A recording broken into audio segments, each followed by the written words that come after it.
advice do you have for those young people, for even people going to an open mic? Because like you said, that is taking a chance, but there's still a warm, supportive community. Poets are, I think poetry, talking still about poetry out loud, I think in the last few years, especially since the pandemic, I think the pandemic has spurred, poets and artists, that wouldn't have been there before. A lot of my poetry and involvement, spurred out of the pandemic. Prior to the pandemic, I was reading 2-3 times a week, and all of a sudden the pandemic happened, and my community collapsed. My community is my poetry friends, my writing friends, and people involved with that, and all of a sudden I lost that. So I started looking online for something to do, and found a couple, quite a few poetry open mics via Zoom. And they went everywhere from Australia to New York to California to Japan, and I read in all of those cultures, and heard in their native languages, not just in English, those poems, and it was so exciting, and out of that movement, and I read we're going to segue here a little bit, Sure. Out of that movement, I read at the Nuyorican Poets Cafe, which is in New York, which is probably the most famous poets cafe in the world. Miguel Aguilera was one of the founders. I think we all know the snap. Yes. Snapping, when you're a poet, it's like, that snap happened that Miguel used to have open mics in his house, in his apartment in New York, and they got kind of noisy, and, people would make noise and clap and yo, and he ended up getting evicted out of a couple of his apartments out of it, So he had to figure out some way to still do open mics in his place, This was, late 60s, early Sure. 70s, So he came up with, when something's really good, don't yell and scream. It's like, so that was the invention of the snap, You can show your approval without drowning the author. Right, and getting Miguel couldn't get kicked out of his apartment any longer. He ended up founding, got a freestanding building called the Nuyorican Poets Cafe. The Nuyorican movement is a American Puerto Rican poet movement. If you're a Nuyorican, you're a Puerto Rican American, and pretty well known in New York. So I was reading at the Nuyorican twice a week on Zoom. There is about 25 of us that were there every week, and we'd get a theme on what to write for a week, and we'd all write the theme, and we all became very close. I'm going out to New York in a couple weeks. I'm gonna see those few of those Nuyorican poets. Have you been there before? Have you visited the cafe? I've been there a couple times. Yeah. Good, Nuyorican's closed right now for remodeling. There are 2 years left on their closure, but they're doing satellite readings all around New York City. So I'll do a couple of those. So. And do you participate in the Zoom ones? I participated in the Zoom one. I haven't participated that much in the Zoom ones the last year. 2023, I was lucky enough to get 2 brand new knees, so I was out for the year.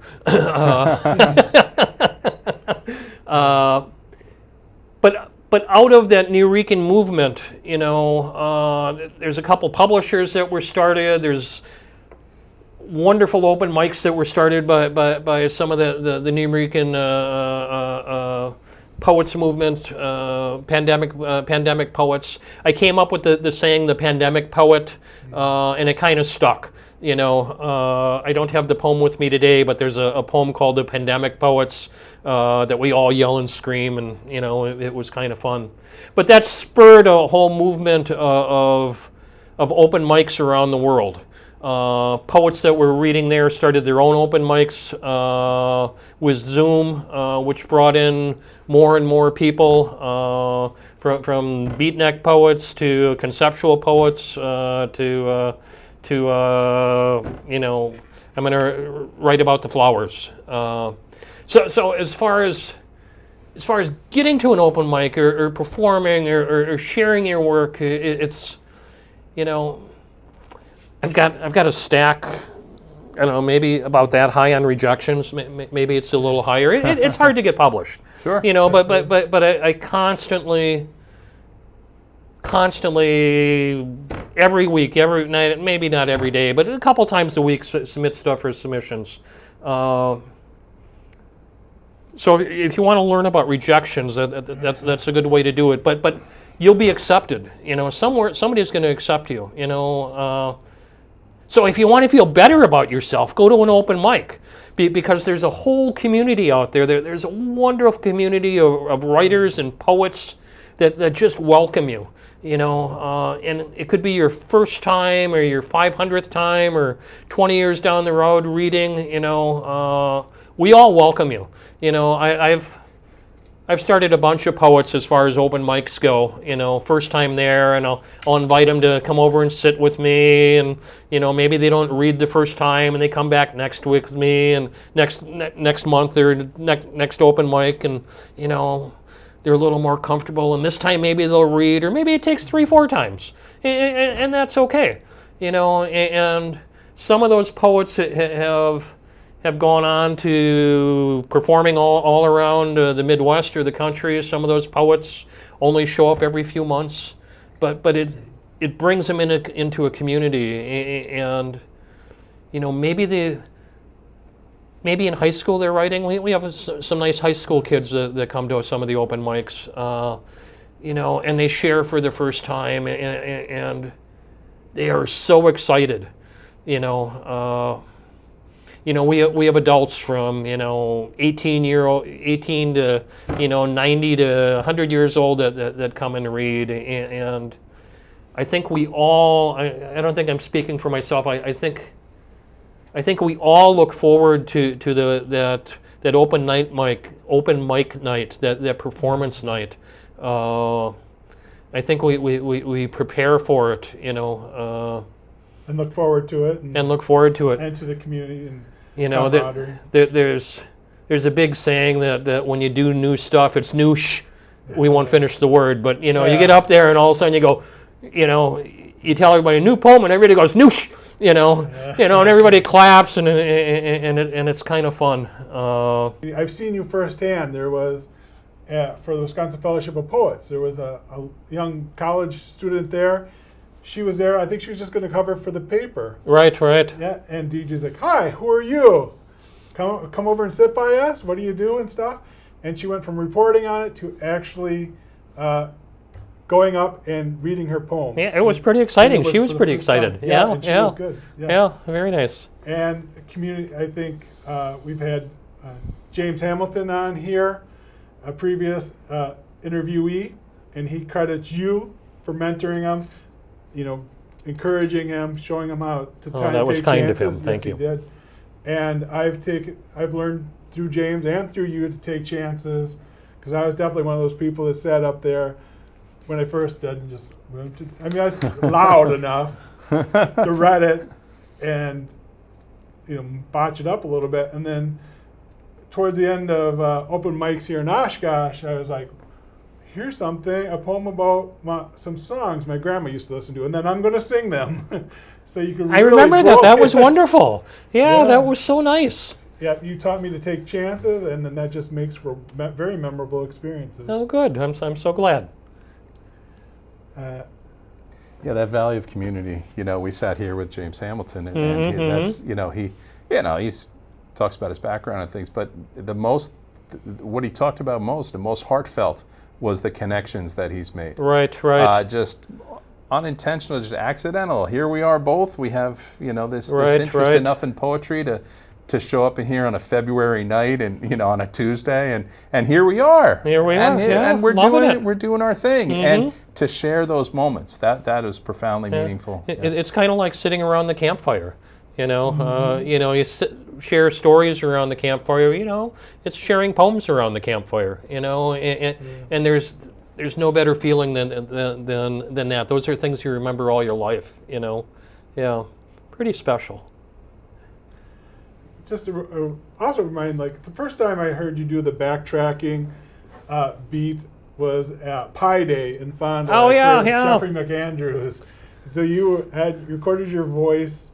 And correct me if I'm wrong. Where you're reading off Pi, and then you're telling in the background off your phone, and then you're also reading your Pi poetry. Yeah, I recorded the first 500 sequences of Pi. So he's dedicated. Yeah, and then the poem. What was the poem? Infinite Infidelities, I think. But I read the poem as and the. Let me go back here for a sec. The open mic was on Pi Day, which is 3/14. So I did a poem about pi. And thought about it, and then I looked into all the founders and what pi is and how it's used for and how it's infinite and how it affects our lives, and people don't think of things like that, but it's pretty fascinating. So I put a little small speaker in the middle of the room that nobody knew about, and then I started playing the sequence of pi. And it was going on, and then I started reading the poem about pi and the infinite wisdom of pi and the mathematics of pi, and it was the first time that I interlaced a recording with a poem that I had done myself. So it was pretty exciting. It was an eye opener for me too, and it got a nice reception. I ended up getting a couple readings out of it. Jeffrey Andrews out of McAndrews, North Fond du Lac Poet Laureate, had hosted the open mic. So nice. Yeah, brilliant stuff. Yeah. To take chances like that. And that's how theater comes in too. Theater is interlaced. Painting's interlaced. Sure. I was known for my photography for quite a few years. I used to do large-scale photographs that I think the largest one was like 100 by 8 feet, where I used to take people and put them on a light-sensitized canvas like a blueprint.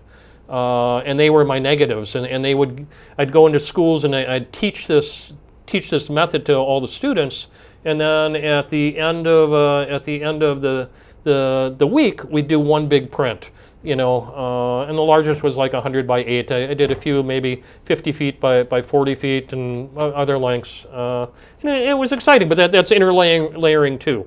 I was a chef for years, professional chef. Was a sous chef at a Michelin restaurant out in New York. Cooking is layering. Life is layering. Writing is layering. The best things in life are layering. I used to jump out of planes. It's. That's why you need the new knees. That's why I need the new knees. Life is risk taking. Take the risk. Because if you don't take a risk, then you just die. You're talking about your stack of rejections, and I see what your input is on, the kind, whether you're published everywhere or published only a few places. If you're if you're a poet and you write poetry, call yourself. There's no standard to meet. Right. If you're writing poetry, and I think that you would, even if you weren't going to submit out, you'd still be writing that poetry. Yeah. My license plate says the poet. Oh, does it? Yes. And you kind of came to poetry late. It's interesting. So that I think that's an interesting story. Follow whatever path you take you, and it's not linear, and everybody's path is different. Right. Yeah, and that's a great lesson too for individual pieces of art. I tell my students all the time, you might think that you're writing a poem and you might try to force it to be a poem, but really, I mean, just let it be what it wants to be. Right, it could be a short story, it could be a painting, you know, just like there's something wanting to come out of you, and you be the medium for it. Right. And don't try to press it into anything. And so you with this, you're a volcano of art during your life, and it's come in so many different forms, and you've let it. You've let it. You've not said, I am a painter, therefore I must paint all my ideas. Right. Some of my ideas come out in a recipe. Some of my ideas come out in a poem. Others come out in various forms. Yeah. Right. Exactly. Yeah. It's very exciting. Yeah. So, it's all a volcano, like you said. Sure. And Unstoppable. in writing, and it is unstoppable. It's unstoppable. At your peril, it's stoppable. But writing is just like painting or just like sculpture or ceramics. It's like you have an idea, and it'll form itself.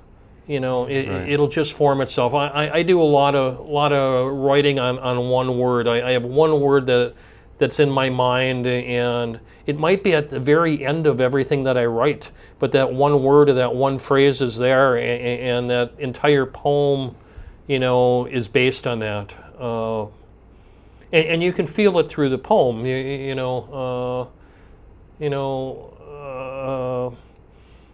Kind of like the bartender poem, Sure. It's like, I was thinking about a mixed drink one day, and, there it came, and, my bartender, and I don't even drink, so, just let it happen.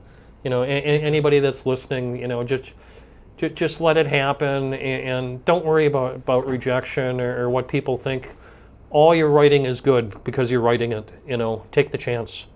If you were to ask me, 5 years ago, are you a poet? I probably would have said, no, I'm not a poet. I'm a writer. I write short stories and novels. And so if you want, your advice, I think, is kind of with the flow. You don't write a poem, you can write the poem, then you can go something else. If you don't want to be a poet, you want to, but you still want to write this poem, go ahead and see where it takes you. Yeah. Maybe it's your garden. Maybe your garden's your poetry. Some people it's their car. Their art is their car, or their passion is their car. It's like whatever you do. It's your passion. Sure. Embrace your passion. Or if you get people to talk about their tattoos, for example. Or their tattoos, and the tattoos are a form of art. Sure. Great ink is an incredible thing. I have no tattoos. My grandfather was a longshoreman and sailor on the Great Lakes, and he had the girl on here when you went like this. Parts of her moved back and forth.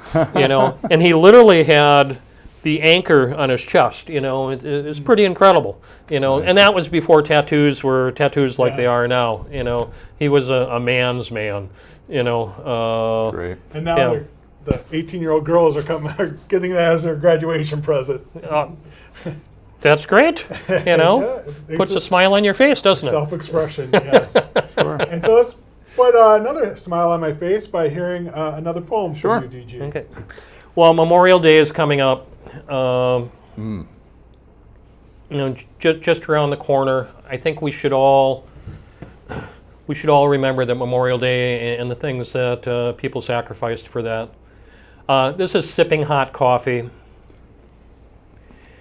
As I sit outside at the cafe, sipping hot coffee, noshing on baked treats, reading the morning news, surrounded by others doing the same, as children run through the tables, knocking paper plates filled with goodies to the ground. 17 pigeons in a scurry fly to the crumbs, fighting over the debris.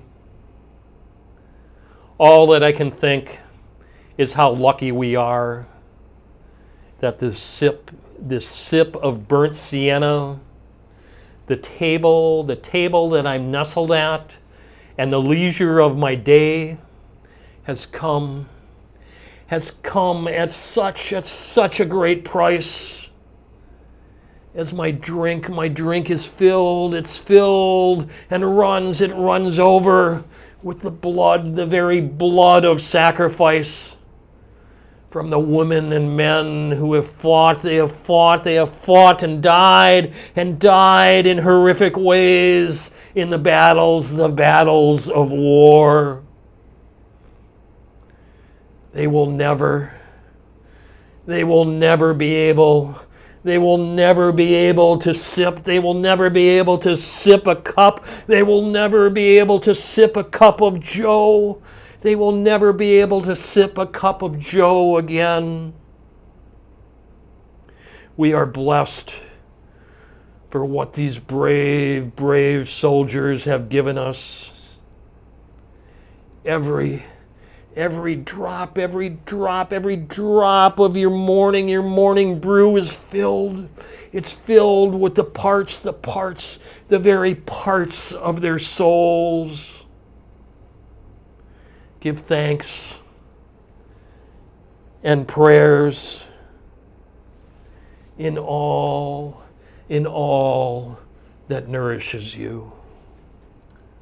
Okay, I wish I could. That was very nice, very good. Oh, thank you. Wonderful. And it kind of shows that, some things are so important, need to be honored, and poetry is the way to do it.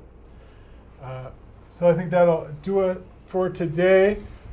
If you have any comments or questions about our show, you can email us at authorshowcase@gmail.com. If you have questions for DG, go to Facebook or Instagram. If you want to questions for Bill or I, you could just Google Bill Gillard or Tom Cannon, and you'll probably get to us. Good advice. All right. Well, thanks for joining in today. Thanks, everybody. Hey, guys, Thanks thank for you. watching, guys. It's been so good. I DG, appreciate it. Great job. Hey, have a safe and good Memorial Day, everybody. Thank you. Thank you for tuning in to Author Showcase of Oshkosh with your hosts, Dixie Joe Jarko, Bill Gillard, and Thomas Cannon. We'd love to hear from you, whether you're interested in being a guest on the show, have a question, or want to share your thoughts. Please reach out to us on social media or via email at oshkoshauthorshowcase@gmail.com.